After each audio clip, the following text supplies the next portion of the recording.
Mr. Smith, being an apprentice is just a joke, right? The younger head chef looked at me with suspicious eyes and asked that, could it be they think I can't even do the work of an apprentice? But a few days later, unexpected developments awaited me when I was summoned by the boss. My name is Mike Smith. I turned 50 this year, but due to some circumstances, I had to switch jobs. I found work at a luxury hotel's restaurant. I am working there as an apprentice chef. To even hire an old guy like me, I should be grateful. Hey, old man, clean this up. Colleagues laughing and carelessly placing dishes around. They are younger than me and are promising apprentice chefs. Even among apprentice chefs, they are nothing like me in my 50s. My main tasks are washing dishes and taking out the trash. They help with cooking and push the grunt work onto me. I can't help but sigh, thinking this might be my life till the end. It's my own doing, so I can't complain. Then one day, the former head chef retired, and a new one was assigned. Nice to meet you. I'm James. I appreciate your kindness. The new head chef, who greets with an expressionless face. Mr. James was scouted by the boss from another diner. Though young, he's top-notch, and most of us working at other joints know of him.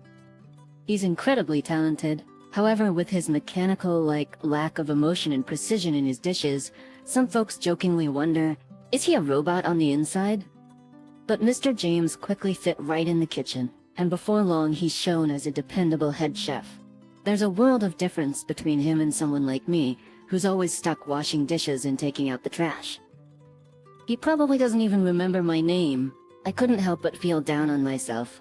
Comparing a bright young man like him to an old guy in his 50s who can only do chores. The more I compared, the worse I felt. A few months after Mr. James started working, a valued guest of the boss was set to visit the hotel.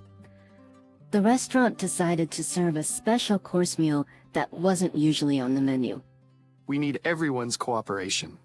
Thank you. Mr. James gave a deep bow and the staff nodded in firm agreement. United, the staff began to prepare the special dishes. Even though Mr. James is an exceptional chef, he always looks out for his staff and never acts superior. Because of his demeanor, the staff can work wholeheartedly. My job, as always, was just taking out the trash and washing the dishes, but I tried to do it more carefully and swiftly than usual. And then, the dishes were finally ready. All that was left was to replicate it for the real deal. Mr. James even said, "This is the best dish I've ever made," but on the day, when Mr. James tasted the sauce, his usually calm face tensed up. This isn't the same sauce. It tastes different. Even though it was made according to the usual procedure, it tasted different. The staff began to taste it one after another. The seasoned chefs agreed indeed, but the trainees were puzzled. One of the staff said, "It tastes good too. Is this not acceptable?" No, it's not. If it's not that sauce, the whole dish is ruined. Why does it taste different?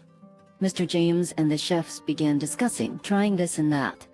I tasted the sauce too, and is it the salt? I had tasted the special course when it was finalized, and indeed the flavor was totally different. It's just a hunch, but I think the salt used is different. But why? We're using the same salt, so why does it taste so different? Did the arrangement of the seasoning change? As I tilted my head, I felt a piercing gaze. Mr. James was staring intently at me and he said, "Mr. Smith, what did you just say?" Did he remember my name? I thought, a bit taken aback. I was saying maybe the salt is different? Salt? He opened the container with the salt and tasted a pinch. Indeed, it does taste different. Then I said, maybe it's the humidity. It has been raining for the past few days. I shared my theory with Mr. James, who quickly gave instructions to another staff member. Get a fresh batch of salt and quickly. Yes, sir. Then he quickly adjusted the sauce and tasted it again. When he let me taste it, tasted just like what I had the other day. All right, serve it to the customers. Yes, sir. Somehow, we managed to serve it in time, and all the staff sighed in relief. Mr. Smith, thank you. Oh, glad I could help. I'd like to talk to you later. With that, he went back to his station. I returned to washing dishes. I wondered what he wanted to talk about. I was feeling a bit uneasy. After finishing my work, I headed to Mr. James' office. Mr. Smith, you're not really an apprentice, are you? You're not really an apprentice, are you? When I looked at Mr. James's face, I couldn't read his emotions. Could he possibly think I'm incapable even for an apprentice's job? Oh, I'm sorry. I didn't mean to blame you. Seeing the color drain from my face, Mr. James denied while waving his hand. About today, how did you figure out it was the salt? I've always had a sensitive palate. I see. Mr. James seemed to ponder for a moment. Sorry to bother you after a long day. You can go home now. Thanks for today? He gave a respectful nod. I bowed my head in return and left. After that, I hadn't heard from Mr. James for a while, and I assumed he was just curious that day. But then, Yes, sir? I was completely off guard, so a weird voice slipped out. given my clueless response, Mr. James didn't laugh, but just shared the matter at hand. The boss wants to see you. Come with me. Why does the boss want to see me? Could it be, I'm so incompetent that I'm getting fired? If I lose this job, I won't be able to make ends meet. Nervously, I headed to the boss's office. Hey, glad you could make it. Have a seat. I was greeted by a smiling boss. Although a bit taken aback, I obediently complied. I've heard about you from Mr. James. You did a great job. Oh no, not at all. Anyway, I was curious about you and did some digging. You used to work at a famous restaurant in France, right? I froze at the boss's words, and at the same time, the trauma I had sealed inside me resurfaced. Just as the boss said, I used to be the head chef in a restaurant in France. That restaurant was pretty famous, with many celebrities frequenting. I was recognized for my skills in such a restaurant, but racism is still deeply rooted in France, and I became a target. Can we really eat food made by such a savage? A customer shouted in anger, throwing the dish onto the floor. Not everyone in France thinks this way, but there are many who share the customer's sentiment. Soon the issue escalated, online reviews were vandalized, and bad rumors spread. Didn't stop there. Rocks were thrown at the restaurant, dead animals were left, and the harassment intensified. And eventually the restaurant was forced to shut down. It was my mistake hiring you as the head chef. The owner I had trusted gave me a resentful glare, and my spirit was completely shattered.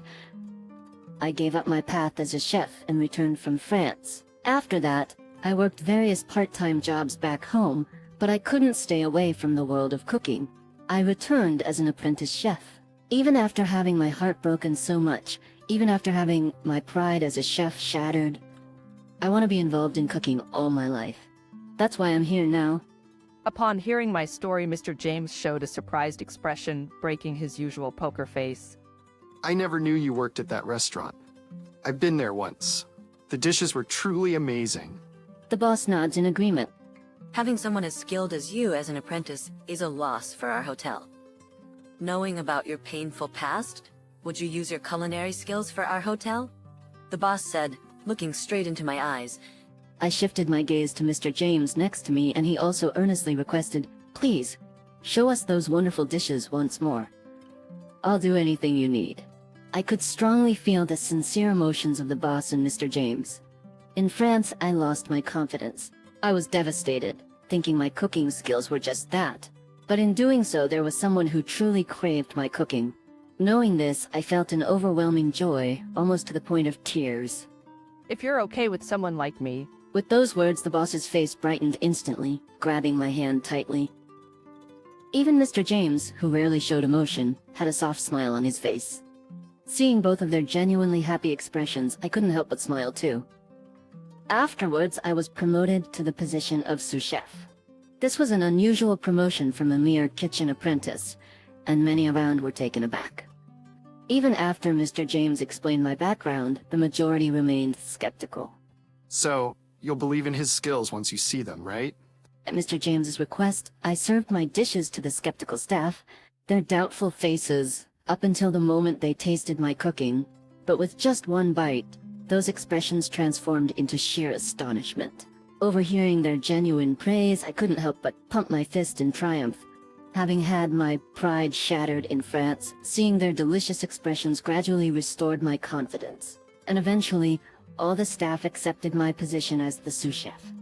Those junior chefs who had belittled me apologized right away. We're truly sorry. It was clear they genuinely acknowledged my skills and were sincerely apologetic. So with a smile, I reconciled with them. Now they are reliable colleagues I can count on. Then on a day when I was showcasing my skills as the sous chef, it was decided to open a separate restaurant branch outside the hotel, and I was chosen as the head chef there. Our restaurant had a great reputation, but with the overwhelming reservations, it became hard to serve many guests. Hence the reason for the branch. I was all in. I took a few of my trusty staff with me and started to whip up dishes at the branch. Currently, Mr. James and I are buddies who always push each other to be better, kindle like rivals. I said, me? A rival? That's big talk. But Mr. James, looking dead serious, replied, aren't we? Thanks to that, everyone started to recognize us as official rivals, and it's quite humbling. Moving forward, I want to keep working hard for this restaurant with my loyal crew and my rival.